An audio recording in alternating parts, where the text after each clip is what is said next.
Yo, what's going on, guys? This is Anthony and E-Man. We're back here with a new episode of The Correct Opinion, and this time we have quite a few topics. So yeah, it's been an interesting week, kind of slow week, but an interesting week nonetheless. There's been a lot of movie news that's been coming out. I still kind of want to touch on some of these breaking news, but I'm gonna let it rock. First thing I did want to talk about is I want to stay kind of true to our conversations around these Marvel movies and these Marvel series. So the first thing is that there's a rumor going around right now that the new Echo series that's going to be coming to Disney Plus is actually, I don't know, like a Trojan horse for maybe the return of Daredevil. So I mean, the return, we already kind of got him. Spoiler alert! In Spider-Man: No Way Home, he's here. Yeah, but maybe this is the next time that we'll see the character. Right, so now that Echo has made her debut in the Hawkeye series, as long with, you know, spoiler alert, Wilson Fisk, and those characters are tightly tied together. It seems almost natural to think that if not for Daredevil himself, maybe some of the characters from the Daredevil world have an opportunity to come back in the Echo show. Like I would love to see Night Nurse, right, make her way into this. Isn't that Rosario Dawson? Like, yeah, she's already in the MCU, right? We don't need to find her another role. She has one. I mean, she's technically not in the MCU yet, but we'll see.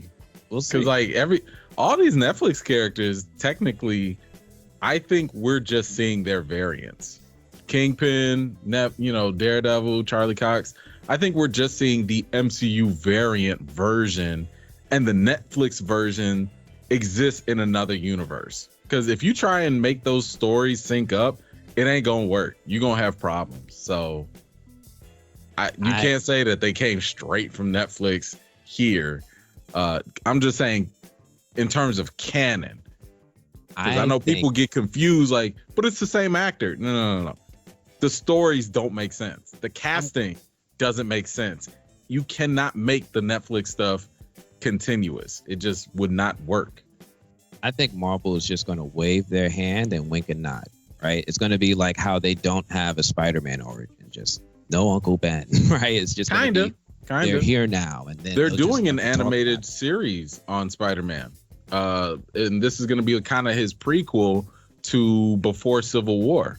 So that's going to be the Disney Plus series. Maybe we get to see how he becomes Spider-Man. Maybe, there was a prevailing theory out there that since there isn't an Oscorp around in the MCU, maybe that radioactive spider came from Stark Industries.